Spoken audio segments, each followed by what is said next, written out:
உலகம் எல்லாம் மேன்மைகள் சைவ நீதி விளங்குக உலகம் எல்லாம்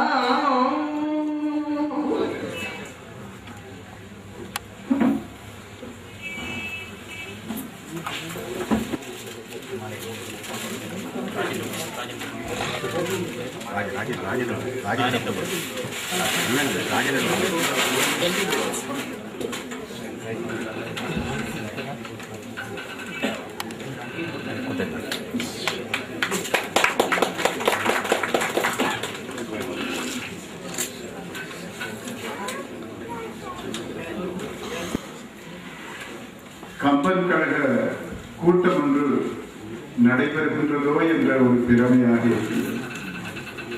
கம்பன் கழகத்தோடு ஒன்றி பின்னி பிணைந்து வந்திருக்கும் அத்தனை பேர்களும் இங்கு இருக்கின்றார்கள். ஆகவே கழகத்தின் வளர்ச்சியும் இந்த கலையகத்தின் வளர்ச்சியும் ஒன்றோடு ஒன்று பின்னி பிணைந்து இந்த அளவுக்கு இந்த புத்தக சாலையை ஒரு மக்கள் போட்டு ஒரு நிறுவனமாக ஆக்கி தந்திருந்தது என்று கூறினால் அது மிகையாக 25-30 வருடங்களுக்கு முன்பு யாழ்ப்பாணத்தில் அந்த புத்தக சாலை எரிப்பதற்கு முன்னிருந்தே இந்த புத்தக சாலையில் நூல்கள் வேண்டியவன் தான். அதன் பின்பு வந்த அந்த மனவர்த்தத்திற்குரிய துக்ககரமான அந்த செயல்களை பொருட்படுத்தாது இந்த அளவுக்கு வளர்ச்சி அடைந்து இன்று எல்லோரும் போற்றக்கூடிய விதத்திலே ஒரு புத்தக சாலையை இங்கு அமைத்துள்ளார்கள். பூபாலசிங்கம் புத்தக சாலை. அத்துடன் எங்களுடைய கம்பன் கழகத்தில் தூண்களாக மக்கள் பார்க்காத வகையிலே அதனுடைய தூண்களாக இருந்து உழைக்கும் பல அன்பர்களில் ஸ்ரீதர் சிங் அவர்கள் ஒருவர். அவர் செய்யும் அவருடைய சேவைகள் வெளியிலே மக்களுக்கு தெரியாவிட்டாலும் எவ்வாறு தூண்கள் ஒரு கட்டிடத்தை தாங்கிக் கொண்டு மறைவாக இருக்கின்றனவோ அதே போன்று எங்கள் கழகத்திற்கு மிக நெருங்கிய ஒரு நண்பராக தூணாக இருந்து உழைத்து கழகத்தை இந்த அளவுக்கு ஏற்றமுறை அவர் சகலதையும் செய்துள்ளார் என்று கூறினால் மிகையாக.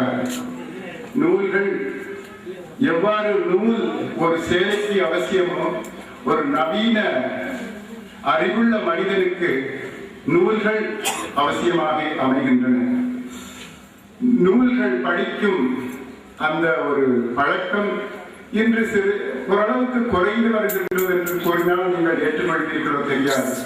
நூல்கள் கூடினாலும் அந்த பழக்கம் குறைவதற்கு சஞ்சிகைகளும் பத்திரிகைகளும் மத்திய ஊடகங்களும் ஒரு விதத்தில் காரணமாக இருக்கக்கூடும். ஆனாலும் பலவிதமான செய்திகளை எங்களுக்கு தரக்கூடியவை இந்த நூல்கள் தான். அவற்றை நாங்கள் ஊடகங்கள் கூடாக ஓரளவுக்கு பெற்றாலும் அதனுடைய ஆழமான பலவிதமான ஆழ்ந்த கருத்துக்களை நூல்களின் மூலமாகத்தான் பெற்றுக்கொள்ள வேண்டும்.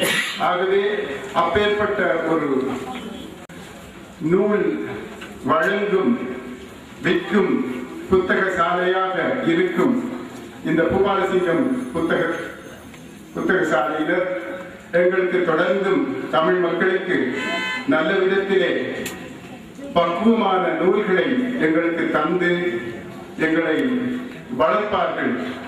தமிழர்கள் வளர, நூல்கள் அதாவது அறிவு வளர அவர்கள் தங்களால் ஆனவற்றை செய்து வருவார்கள் என்று நான் எதிர்பார்க்கின்றேன். இந்த புத்தக சாலை மேலும் மேலும் வளர்ச்சி அடைந்து தமிழ் மக்களுக்கு ஒரு நற்சேவையை செய்ய வேண்டும் என்று இறைவனை பிரார்த்தித்து இந்த சீட்டுரையை முடித்துக் கொள்கின்றேன்.